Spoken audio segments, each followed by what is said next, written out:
Hello, soon to be chartered accountants. Hope you all are doing absolutely amazing. So, guys, 2018 में मेरा inter clear हो गया था and since then I have been associated with and knowing the journeys of around 1000 plus CA students. Some of them went ahead and became all India rankers. Some of them qualified in first attempt. Some of them had attempts and some of them dropped out of CA journey altogether. And दोस्त जितना मैंने इनको observe करा है I feel like कि यार हम लोगों के पास क्योंकि गाइडेंस की थोड़ी कमी रहती है we tend to make certain mistakes because of which हम लोग पूरी जान लगा देते हैं अपने एग्जाम्स के लिए but despite that we do not get the result that we actually deserve for our hard work and दोस्त द सैडेस्ट पार्ट इज कि यार there are no people to tell us कि यार ये चीज़ ऐसे करो ऐसे मत करो तुम्हें ये गलती नहीं करनी है कोई चीज़ इस तरीके से करनी है इस तरीके से नहीं करनी है एंड दोस्त that's why I always use to feel कि जब मैं पब्लिक प्लेटफॉर्म पे आऊँगा ना तो I would put effort in making such videos and दोस्त that's why I am making this video in which we'll discuss some common mistakes that you need to avoid to get the best result and placement for you. And those, if you feel that my videos are helping you, my effort is helping you, do consider subscribing this channel and liking this video. It just gives me motivation to keep making more such videos for you guys. ठीक है guys, let's get started. तो देख पहली mistake जो है वो है using ABC strategies in a wrong way. दोस्त एग्जाम्पल देता हूँ. There is a CA finalist that I am personally mentoring. उसका नवंबर 24 में भी एग्जाम्स था. वो मुझे FR के पेपर से पहले कॉल करके बोला कि यार मैं कंसल्टेशन छोड़ के जा रहा हूँ FR के लिए. मैंने उसको कहा यार तू क्यों छोड़ रहा है. तो उसने कहा यार कि उसने कोई ABC स्ट्रैटेजी वीडियो देखा है जिसमें उसे बोला गया है कि पिछले 4 अटेम्प्ट से कंसल्टेशन का ही क्वेश्चन आ रहा है तो इस बार बिजनेस कॉम्बिनेशन का क्वेश्चन आने के चांसेस हैं. अब दोस्त कॉन्टेक्स्ट के लिए बता दूँ तो यार FR के अंदर बिजनेस कॉम्बिनेशन और कंसल्टेशन 2 ऐसे टॉपिक्स हैं जिनका 14 मार्क्स का क्वेश्चन आता है तो दोनों में से एक का ही 14 मार्क्स का क्वेश्चन आता है दूसरे टॉपिक का नहीं आता. तो उसको ये बोला गया कि भाई इस बार 4 अटेम्प्ट से कंसल्टेशन आ रहा है तो इस बार बिजनेस कॉम्बिनेशन आएगा. तो मैंने उसको कहा यार बट जिसने भी तुझे ये बात बोली है उसने पिछले अटेम्प्ट में भी तो सेम चीज़ बोली रहेगी ना कि यार 3 अटेम्प्ट से कंसल्टेशन आ रहा है इस बार बिजनेस कॉम्बिनेशन आएगा. लेकिन वापस से चौथे अटेम्प्ट में कंसल्टेशन आया ना उस सेम इंसान ने 2 अटेम्प्ट पहले भी तो सेम चीज़ बोली होगी ना कि भाई 2 अटेम्प्ट से कंसल्टेशन आ रहा है इस बार बिजनेस कॉम्बिनेशन आएगा. लेकिन तीसरी बार फिर से कंसल्टेशन आया ना एंड दोस्त अनफॉर्चुनेटली उसने मेरी बात नहीं मानी and the saddest part is कि एग्जाम में कंसल्टेशन का क्वेश्चन आया 14 मार्क्स का. वो देखते ही वो डिमोटिवेट हो गया. दोस्त the point I am trying to make is कि ABC strategies are historic. Everyone makes them basis the historical trend past attempts के अंदर क्या आया है. They are not futuristic. दुनिया में कोई इंसान except the paper setter himself तो मैं नहीं बता सकता कि कौन सा क्वेश्चन आएगा कौन सा क्वेश्चन नहीं आएगा कौन सा टॉपिक नहीं आएगा. दैट्स वाई दोस्त ABC स्ट्रैटेजीज को तुम इस तरीके से मत यूज करो कि भाई जिसने बोला ही C है D कैटेगरी है तुम वो क्वेश्चन टॉपिक ही छोड़ दो. Specially when they are crucial topics like consultation. तुम्हें पता 14 मार्क्स का आ सकता है कितनी बड़ी रिस्क है उसको छोड़ने के अंदर. दोस्त इसका मतलब क्या भैया ये है कि हमें कोई टॉपिक छोड़ना ही नहीं चाहिए एग्जाम्स के अंदर. नहीं दोस्त तुम टॉपिक छोड़ सकते हो बिंदास छोड़ो. मैंने खुद ने टॉपिक छोड़े हैं भाई. मैंने किसी सब्जेक्ट के अंदर 90% के ऊपर कोर्स नहीं किया. लेकिन मैं ये कहना चाह रहा हूं कि भाई अगर तुम्हें टॉपिक छोड़ने हैं तो तुम ABC स्ट्रैटेजी के बेसिस पे मत छोड़ो. तुम ICSE का ऑफिशियल वेटेज फॉलो करो. ICSE का जो ऑफिशियल वेटेज है उसके बेसिस पे डिसाइड करो कि तुम्हें कौन सा टॉपिक छोड़ना चाहिए. दोस्त तुम ICSE के ऑफिशियल वेटेज के हिसाब से खुद का ABC स्ट्रैटेजी बनाना सीख जाओ ना यार. बट भैया वो कैसे बनाते हैं दोस्त. If you are interested in knowing that I can cover it in a separate video. Let me know in the comments. Secondly दोस्त ट्रस्टिंग पेपर प्रेडिक्शंस. दोस्त वो सेम स्टूडेंट जिसकी मैं बात कर रहा हूँ उसकी आदत थी कि वो हर पेपर के बाद में आके नेक्स्ट पेपर का पेपर प्रेडिक्शन चेक करता था कि क्या बोला जा रहा है यूट्यूब पे. FR का पेपर उसको थोड़ा डिफिकल्ट लगा. वो उसने आके वापस से पेपर प्रेडिक्शन चेक करा. उसको बोलने में आया कि भाई FR का पेपर डिफिकल्ट आया ना अब AFM ईजी आएगा. भाई रिलैक्स हो गया. लेकिन AFM का पेपर सुपर डिफिकल्ट आ गया. AFM के पेपर के बाद में आके उसने वापस से रिव्यू देखा कि ऑडिट का कैसा आएगा. तो उसको सुनने मिला भाई FR AFM दोनों डिफिकल्ट आ गया यार. अब ऑडिट ईजी आएगा. ऑडिट भी उसको एवरेज ही अबव एवरेज ही लगा. अब भाई ने ग्रुप 1 कंप्लीट कर लिया. उसने वापस से जाके वीडियो देखा तो उसको सुनने में आया भाई पूरा ग्रुप 1 डिफिकल्ट आया है. अब ग्रुप 2 DT ईजी आएगा. DT में और उसकी डिफिकल्ट पेपर आ गया. अब दोस्त सेम चीज़ उसके IDT के अंदर हुई. सेम चीज़ IBS के अंदर हुई. और IBS के अंदर तो भाई बहुत ज़्यादा डिफिकल्ट आ गया.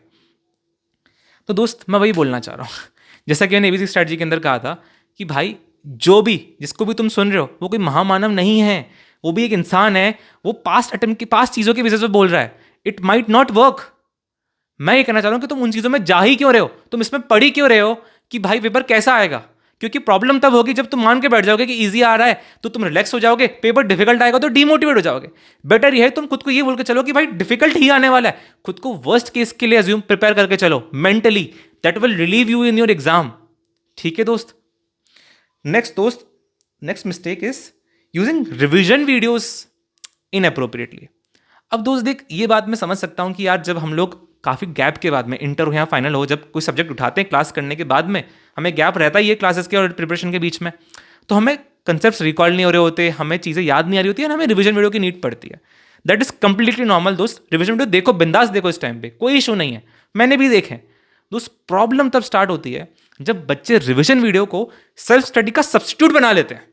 बच्चे लेजिट सिर्फ रिविजन वीडियोस देख देख के, बिना सेल्फ स्टडी करे, मैराथन वीडियोस देख देख के एग्जाम देने जा रहे हैं। लेजिट बच्चे क्वेश्चन तक से यूट्यूब वीडियोस देख देख के सॉल्व कर रहे हैं, खुद से क्वेश्चन तक सॉल्व नहीं कर रहे एग्जाम में जाने से पहले। बट भैया उसमें प्रॉब्लम क्या हो जाएगी दोस्त? प्रॉब्लम यह है कि तुझे एग्जाम में क्वेश्चन खुद सॉल्व करने हैं, कंसेप्ट खुद रिकॉल करने हैं, प्रोविजंस खुद रिकॉल करने हैं। तो दोस्त, और एग्जाम में तू स्ट्रेस में और होने वाला है, तो दोस्त एग्जाम में तो वो तू तब कर पाएगा ना जब प्रिपरेशन लीव के अंदर, स्टडी लीव के अंदर, जब तू स्ट्रेस में नहीं है, तो खुद को ट्रेन करेगा कंसेप्ट्स खुद से रिकॉल करने के लिए बिना रिवीजन वीडियो के भरोसे। अगर तुम वो नहीं करोगे दोस्त, तो तुम्हें एग्जाम में कैसे चीजें याद आएगी? दोस्त समझ, जब तुम पहली बार काफी गैप के बाद में सब्जेक्ट वापस से उठा रहे हो, इंटर या फाइनल दोनों के अंदर, तो तुम्हें नीड पड़ेगी रिवीजन वीडियो की। तब तुम देखो, बिंदास देखो, कोई इशू नहीं है। बस दोस्त उसके साथ में सेल्फ स्टडी करना मत भूलना, क्योंकि दोस्त अगले रिवीजन में तुझे तभी याद आएगा जब तू सेल्फ स्टडी करेगा। सिर्फ रिवीजन वीडियो देखने के बाद तुझे अगली बार याद नहीं आने वाला है। वो तुम्हें लगता है कि तुम्हें याद हो गया, नहीं होता है, भूल जाओगे, करने बैठोगे वापस से, तो उसके अंदर तुम्हें क्वेश्चन खुद से सॉल्व करने, बिना यूट्यूब पे देख लो पहली बार अगर नीड पड़ रही है तो, लेकिन वापस खुद से ट्राई करना है दोस्त। सेकंड रिवीजन के अंदर कोशिश करो कि तुम खुद से रिकॉल करके देख सको। अगर नहीं हो रहा है, डिफिकल्टी हो रही है, तो सेकंड रिवीजन में भी रिवीजन वीडियो देख लो, कोई इशू नहीं है। लेकिन दोस्त उसके बाद में सेल्फ स्टडी करनी है खुद से। एंड थर्ड रिवीजन के अंदर कोशिश कराना दोस्त कि तुम्हें रिवीजन वीडियो की जरूरत ना पड़े। ठीक है, that will be much better for your exams, अगर तुम थर्ड रिवीजन से खुद को ट्रेन कर लेते हो रिकॉल करने के लिए।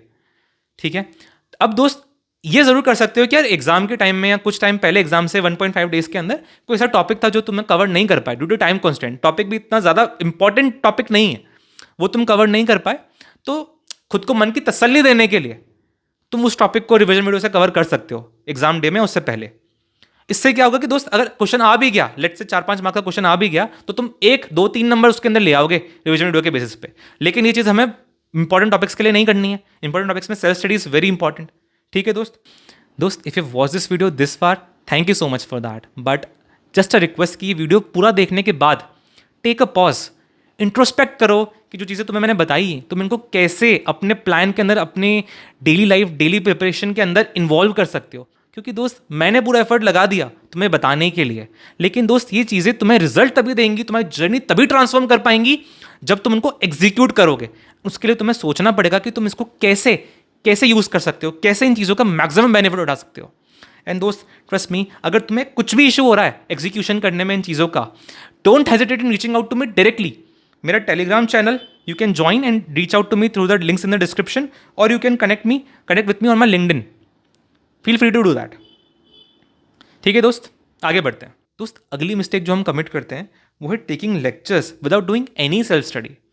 अब दोस्त मैं मानता हूँ यार, आर्टिकलशिप में हमारे पे प्रेशर बहुत रहता है काम का, आर्टिकलशिप का, हमें टाइम नहीं मिल पाता पढ़ाई करने का। एंड दोस्त उसके साथ में हम लोग डर में और रहते हैं कि यार 2 साल पढ़ाई करके हो क्या जाएगा, सेल्फ स्टडी वापस से करनी पड़ेगी, स्टडी लीव के अंदर वापस से तब याद करना ही पड़ेगा, मैं भूल नहीं वैसे जाऊँगा तब तक। तो दोस्त आई अंडरस्टैंड ये डर हमें लगता है, बट दोस्त ट्रस्ट मी, तुम जितना अच्छे से पढ़ते हो, स्टडी क्लासेस के साथ में सेल्फ स्टडी करते हो, क्वेश्चन खुद से सॉल्व करते हो, कंसेप्चुअली पढ़ते हो, उतना तुम्हें कम एफर्ट लगता है, उतना तुम्हें कम टाइम लगता है स्टडी लीव के अंदर चीज़ें रिकॉल करने के लिए, उतना तुम ज़्यादा कॉन्फिडेंट फील करते हो स्टडी लीव में।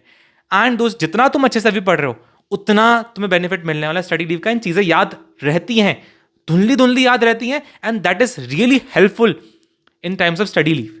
एंड दोस्त same applies for inter students as well. तुम्हारा तो भाई 10 महीने में एग्जाम हो जाता है। दोस्त अगली मिस्टेक जो हम कमिट करते हैं वो है avoiding conceptual clarity for your exam preparation. भैया कंसेप्चुअल क्लैरिटी, इतनी बार ये टर्म सुन लिया, इतने वीडियोस में देख लिया, आखिर क्या मतलब है इसका, क्या कहना चाहते हो आप इससे? दोस्त समझ, मेरा कंसेप्ट क्लैरिटी से कहने का मतलब ये है कि यार तू कोई भी क्वेश्चन सॉल्व करता है, स्पेशली फॉर न्यूमेरिकल सब्जेक्ट्स, तुम्हारे पास दो अप्रोचेस पॉसिबल हो सकती है किसी भी क्वेश्चन को सॉल्व करने के लिए। पहला तो प्रिपरेशन का अप्रोच ये हो सकता है कि तुम भाई याद कर लो कि इस टाइप के क्वेश्चन एग्जाम में आते हैं, इस टाइप के क्वेश्चन स्टडी मैट में अवेलेबल है, इस टाइप के अंदर मुझे ये स्टेप लगाने होते हैं आंसर निकालने के लिए। ठीक है, अब एग्जाम के अंदर कोई क्वेश्चन आ जाए, आइडेंटिफाई करना है कि कौन सा टाइप का क्वेश्चन था, स्टेप्स लगा देना एंड तुम्हारा आंसर आ जाएगा। That is one approach. दूसरा दोस्त सेकंड अप्रोच ये हो सकती है कि तुम स्टेप्स याद ही मत करो, तुम लॉजिकली सोचो कि भाई ये क्वेश्चन कैसे सॉल्व होना चाहिए। एंड दोस्त वो लॉजिकली सॉल्व करने को तुम जितनी बार प्रैक्टिस करोगे तुम्हें स्टेप्स अपने आप ही याद हो जाएंगे, तुम्हें जरूरत नहीं पड़ेगी स्टेप्स याद करने की। दोस्त इस सेकंड अप्रोच को कहते हैं कंसेप्चुअल क्लैरिटी। अब दोस्त ये समझना कि ये बेनिफिट कैसे देती है। दोस्त देख, तुम्हारे न्यूमेरिकल सब्जेक्ट्स के अंदर सबसे ज़्यादा जो मार्क्स कटते हैं तुम्हारे न्यूमेरिकल सब्जेक्ट्स के अंदर किसी एक चीज़ की वजह से, वो है silly mistakes in an average paper. ज़्यादा डिफिकल्ट जो नहीं भी है, silly mistakes can easily cost you 15-20 marks. Difficult paper के अंदर दोस्त silly mistakes can easily cost you 25-30 marks. अब ये प्रॉब्लम होती क्यों सिली मिस्टेक्स की, वो समझना। दोस्त जब हम स्टेप्स याद करते हैं तो प्रॉब्लम ये होती है कि जो एग्जाम के अंदर सबसे पहली चीज़ जो हमारा साथ छोड़ती है वो होती है हमारी मेमोरी। अब दोस्त तुमने स्टेप्स याद किए नहीं, मेमोरी तुम्हारा साथ छोड़ चुकी है, तुम्हें थोड़ी बहुत भूल होगी, तुम थोड़ी बहुत स्टेप्स लगाने में मिस्टेक करोगे क्योंकि तुम्हें खुद ही अच्छे से याद नहीं आ रहा है, तुम्हें पता भी नहीं चलेगा कि तुमने मिस्टेक कर दी स्टेप लगाने के अंदर। ऑन दी अदर हैंड दोस्त, अगर तुमने कंसेप्चुअली पढ़ा है तो क्योंकि तुम्हें पता है लॉजिकली कि क्या चीज़ कैसे होनी चाहिए, अगर तुमसे हल्की सी भी सिली मिस्टेक हुई तो तुम्हारा दिमाग तुम्हें क्वेश्चन कर देगा कि भाई कुछ तो ऑफ लग रहा है, यहाँ पे कुछ तो ऑफ लग रहा है, इसको ठीक कर, और तुम उसको ठीक कर दोगे। तुम्हारा दिमाग तुम्हें क्वेश्चन कर देगा गलती करने से पहले ही। इस वजह से दोस्त सिली मिस्टेक्स अवॉइड हो जाती हैं अगर हम कंसेप्चुअली पढ़े होते हैं तो। That's called conceptual clarity. And even for theoretical subjects दोस्त, जो लोग बोलते हैं कि भाई थ्योरेटिकल सब्जेक्ट्स को याद करना पड़ता है, conceptual clarity is not important, दोस्त दैट इज रॉन्ग। अगर तुमने कंसेप्चुअल पढ़ा है, समझ के पढ़ी है चीजें, तो तुम इजीली याद कर पाते हो, तुम्हें एग्जाम में बेटर रिटेंशन रहता है कंसेप्ट्स का, उन कीवर्ड्स का जो ऐसे के लिए तुम्हें रेप्लिकेट करने। ऑन द अदर हैंड तुम सिर्फ याद करके जा रहे हो, कंसेप्चुअली कुछ समझा ही नहीं, तो रिटेंशन कम होता है, ज्यादा एफर्ट लगता है याद करने में। That's also where conceptual clarity helps you. अब दोस्त छठी मिस्टेक है कि यार हम लोग सारे क्वेश्चन सिर्फ कैलकुलेटर पे सॉल्व करने की कोशिश करते हैं। दोस्त that is very perfect, that is a perfect approach for you small questions. जो छोटे छोटे क्वेश्चन रहते हैं ना, उनको सॉल्व कर लो कैलकुलेटर पे, टाइम बचेगा, कोई इशू नहीं। लेकिन दोस्त जो लंबे क्वेश्चन होते हैं जिनमें बहुत सारा इन्फॉर्मेशन रहता है, बहुत सारा डेटा प्रोसेस करके एक आंसर तक पहुंचाना रहता है ना, उनके अंदर प्रॉब्लम ये होती है कि यार अगर हमने रिटर्न प्रैक्टिस नहीं कर रखी होती ना, तो आंसर जब क्वेश्चन आएगा तो हमें आंसर आता होगा, सब कुछ आता रहेगा, बट ये समझ में नहीं आएगा कि स्टार्ट कैसे करना है। सब आता रहेगा बट यहाँ स्टार्ट करने में प्रॉब्लम होगी, आगे कैसे बढ़ना है वो समझ में नहीं आएगा। उसके लिए दोस्त return practice is very important, इसलिए इन क्वेश्चंस के लिए रिटर्न प्रैक्टिस करनी पड़ेगी हमें।